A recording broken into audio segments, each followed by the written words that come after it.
Hi mga ka-friendships, mayong adlaw sa tanan.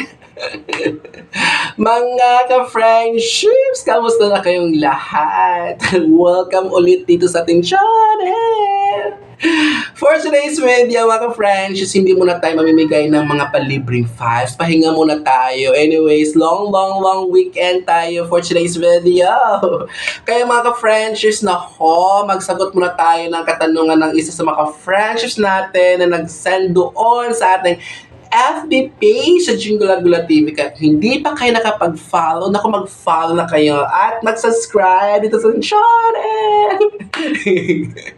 So mga ka-friendships, ang katanungan ni ma'am ay may kinalaman sa isang teacher na nag-sub sa isang sa isang public school. So parang kinulang ang bayad sa kanya for ilang months ba? Nag-start ng October, November, December, January, February. So, in-expect niya ay 80K plus, pero ang dumating ay 60 plus. So, para mas maintindihan natin ng lubos at buo ang kwento, naku, payagan niyo muna akong basahin ang kwento ni ma'am. So, nandito na sa ating cellphone ang tanong ni ma'am. Okay, so basahin ko ha. Hello po sir. Good PMs. So, or PM na lang po ako or pa-hide ng identity, ganon.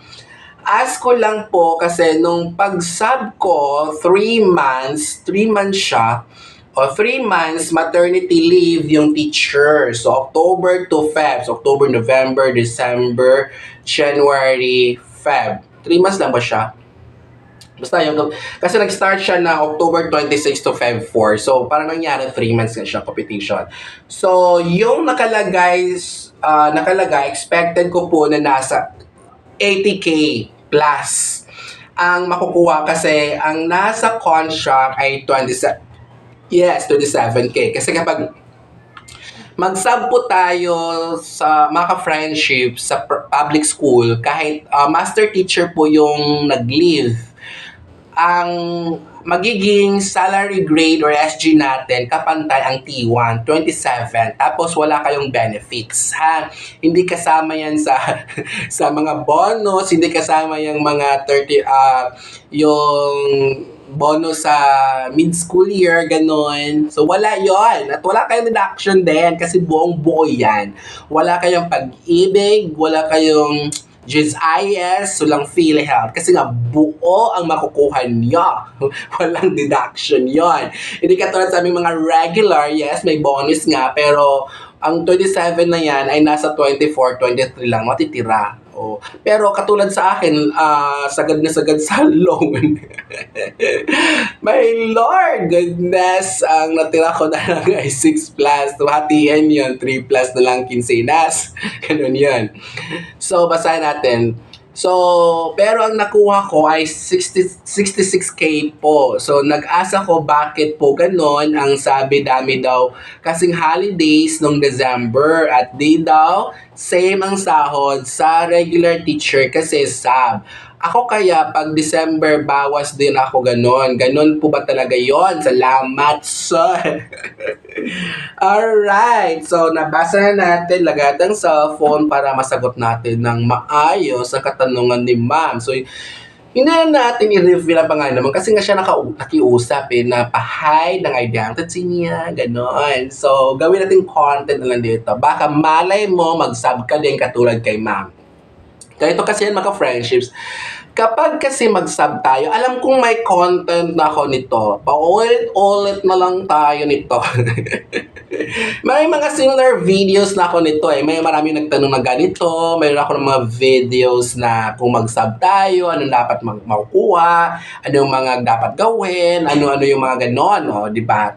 So, ito na. So, tama po yun, ma'am, yung sinabi ng HR or AO ninyo na yun lang makukuha ninyo kasi ganoon talaga. Ganoon talaga, ma'am. Hindi po kasama sa computation ang holidays pag sub. Pag walang pasok po, walang sahod. So, no work, no pay po ang sub teacher. Kahit nasa kinder ka man, nasa elementary ka man nag-sub, o sa junior high, sa senior high, kahit pa saang grade level ka nalagay, pareho lang po ang computations sa mga magsa-sub teacher. Okay? And then, mga friendships and ma'am, actually, malaki ng 66 eh, di ba? Buong buo yun.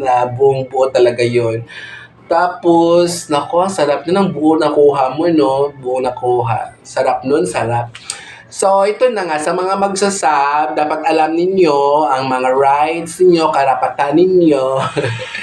So, yun na, kasi maingay ng ating palibot mga friendships. Huwag natin masyadong pabain pa, huwag natin pabuti ng 8 minutes.